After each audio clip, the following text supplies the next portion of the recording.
everyone, I'm back. As promised, like I said, I was going to do another video, this time now on the Shahs of Sunset. Oh goodness. Where do I begin? I mean, the show opened up super duper dramatic.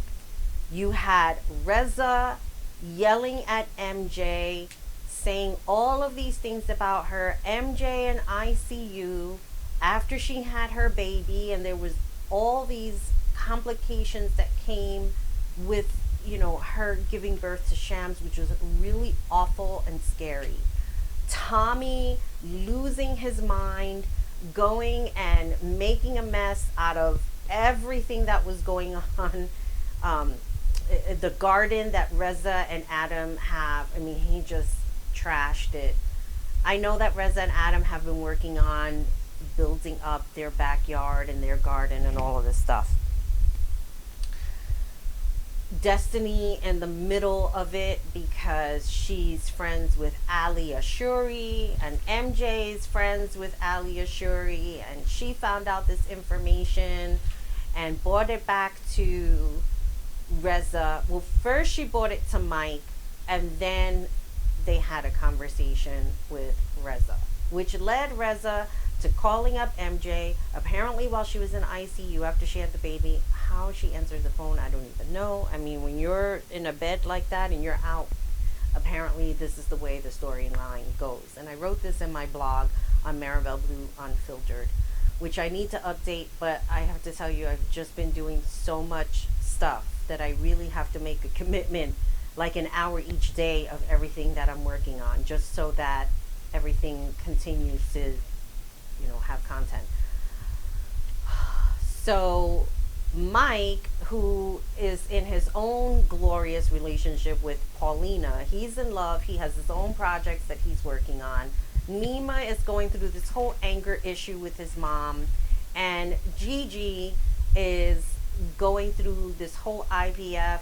She was pregnant, she lost the baby, but apparently she does get pregnant again, because we all know that she's pregnant and that she's due next month, and hopefully she won't give birth on my birthday. So with all that being said, why is all of this happening? Gee, I left out a very important information that leads right to the top of all of this. Naked Jenga, starring Adam. Okay, now I love Reza, I really do, but let's put the blame where it really belongs, okay? Adam, I guess really not thinking, decided, you know, to send these messages, these texts or whatever, and they were inappropriate, where Ali Ashuri was accusing him of sexual harassment. Now let me tell you something. Sexual harassment those are very big words. You just don't throw that around unless you have some kind of evidence. I don't care what it is, but I have to tell you, yes, those are two big words that you just don't say without having some kind of an experience to back it up. Okay? Experience, I said, not evidence. There's two different words that I'm using here, just so that you know, because I've had my own experience of sexual harassment. I don't have evidence of it, sadly, but I've had my own experiences in the workplace, etc. So Adam thought, you know, he can do these things without anybody taking it seriously. Now let me just say, you know, text messages are funny in the sense that when you're receiving the message, you're not receiving the emotions that are attached to those messages. So people may not think that you're joking. They may be serious about what it is that they're receiving on the other end. This is the reason why, you know, back in the day before emojis were born, you had, you know, the dot with the smiley, just so that people can understand where it is that you're coming from with your text messages. Okay, so we have those today. So we have these emojis to express what it is that we're sending, so that you as the receiver understand, oh, this person is joking, or they're being loving, whatever the case may be. Okay, so Adam apparently sent messages, and they were talking about naked jenga. I don't care about the naked jenga. I just care about the messages and how Ali Ashuri was receiving them. Apparently he was receiving them in the sense that he felt he was being sexually harassed. Now MJ, I guess he shared this information with MJ, and MJ came back and said, well, that's the way Reza and Adam are. They like to flirt with other people, they have this open relationship, blah blah blah blah, whatever. Okay, look, I don't hold anybody against having an open relationship. If that's what you want to have, if that's the understanding that you have with your partner, more power to you. I mean, look, you all know what kind of magazine I own, and I'm in the middle of revamping the whole entire thing. That's a pain in the butt. I have spoken with so many people that have different types of relationships, and I do not judge them for it. However, in some cultures, it can be a no-no. Once you get married, you're supposed to stay married to that person. You're supposed to be with that person. You're not supposed to do anything else with anybody else, whatever the case may be. I don't know what the details are with Reza and Adam's relationship, but it is what it is when it comes to whatever it is that they do or practice. Whatever makes them happy. That's the way I look at it. I'm not in their bedroom. I don't want to be in their bedroom.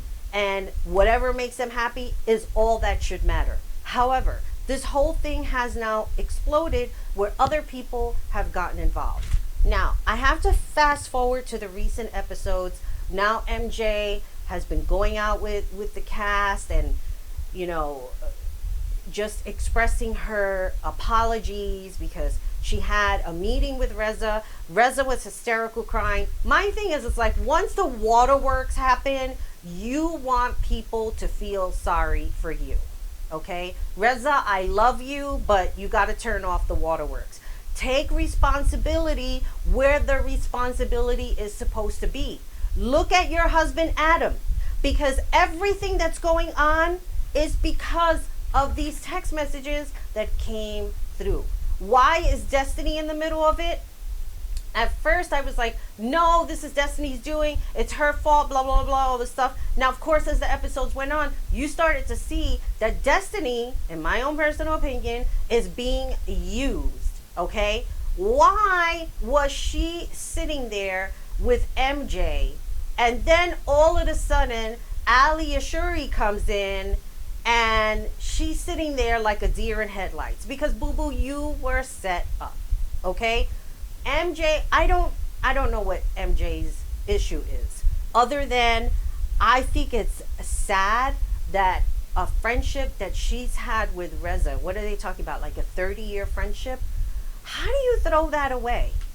But then I think to myself, could it be because of Tommy? Now, I have learned, okay, when friends get involved with somebody new and they fall in love, you don't hear from them as often because now they're dedicating all of their time with the person that they want to be with. Understandable. But sometimes it can be kind of like the other side of the sword, because you don't know who this person is.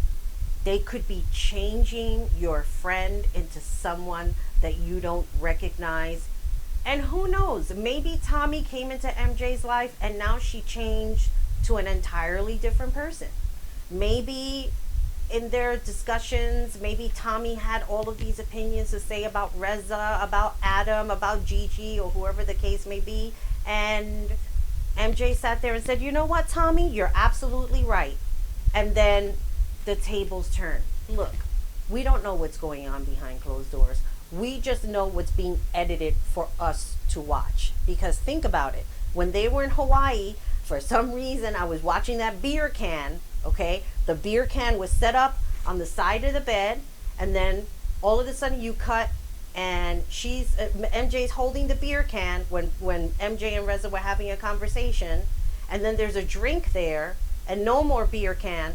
I mean, who knows how long this conversation happened between MJ and Reza before they got the final product on, in the editing room, that they wanted everything to look the way it was supposed to look, or the conversation the way it followed. MJ makes this comment to Paulina about Mike being controlling.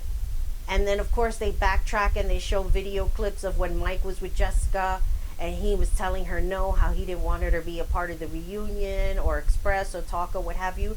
And who knows, maybe at the time Mike was controlling. Does that mean he's controlling now? You have to remember what I said before in the video with the Real Housewives of Atlanta. People evolve, they change. They can change for the better, they could change for the worse. The fact of the matter is that if somebody is presenting themselves as this person, eventually their true colors will come out of who they really are. Mike and Paulina seem really in love. And who's to say that maybe Paulina doesn't like a man who's maybe assertive or a little bit aggressive? Who cares? Maybe that's what she likes. You just can't judge a person's relationships, I guess. Just trying to gather all my thoughts together, because I really believe that all of this happened because of Adam. Now, Adam, now because he sees Reza is reconciling with MJ and trying to make a truce for their friendship, Adam is like, with his face, what is that? I don't want MJ around here. You don't want MJ around, but it was your fault. You started this. That's the thing that kills me. Okay, Reza, you're not in a good place. I get it. You were having issues with Adam. I get it. But look, sometimes you got to take the finger and point it back at yourself. What part did I play in all of this? What part did my husband play in all of this? And it's the same way with MJ. What part is she playing in this? Why would she go to Paulina and be like, Mike is a control freak, and that's why I'm so glad I married a white boy? Okay, good for you. That's great. You got to do what makes you happy. But don't throw it in other people's faces about, the reason why I got married, it was because, look, I'm a Latina woman. I don't date Latina. I don't date Latin men. I was never attracted to Latin men. That's fine, But the thing is that you don't have to throw it in people's faces.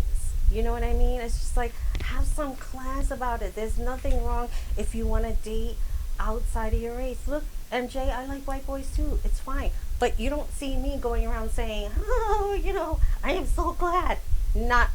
There's not a necessity for that. So I'm like reading my notes because I don't want to forget anything. The other thing that I like is how they bring up this whole thing, with Shalom and what happened at the party that they were having with Gigi. You have to remember that Reza and MJ are one in the same. This is the reason why they've been friends for so long. When that party happened and they had Gigi, Shalom's ex-wife, and you saw MJ in the back with the microphone, she was also married to Shalom. I'm sorry, but that was funny. I still laugh at it because, sometimes, and I'm not saying this, as that it's a good thing.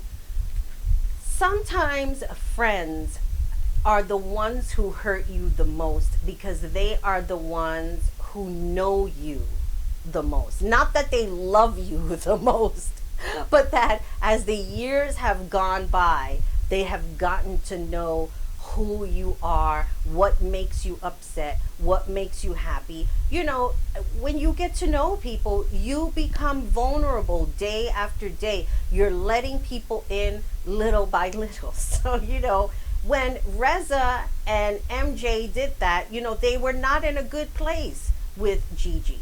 And Gigi, in the meantime, she looks at MJ as a person who is vindictive.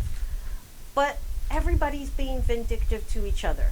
Nema is being vindictive with Mike. Mike is being vindictive with Nema. It's just like Destiney is like caught in the middle of this. Sarah. I don't even want to call her Sarah. I want to call her Sarah because it's pronounced Sara. But anyway, Sarah is being vindictive with Destiney because of this whole thing with Sam. And let's talk about this little thing with Sam. What was that all about?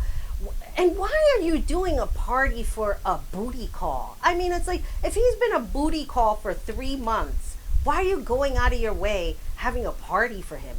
And then he's acting like a clown and burping all over the place. I mean, it's like, come on.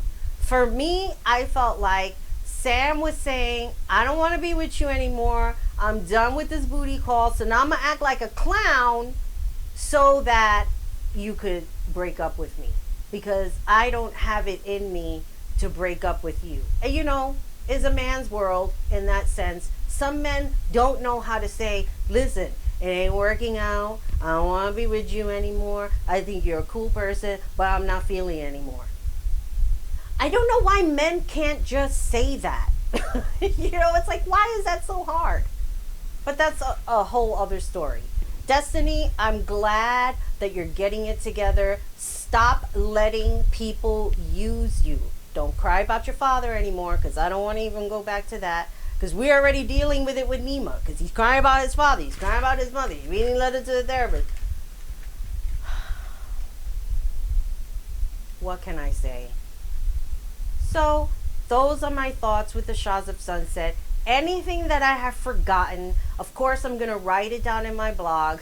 So, visit maribelblueunfiltered.com for all of the updates that I may have forgotten here. There's going to be a lot more video coming up. Of course, don't forget to subscribe and like, and thank you for watching. Bye.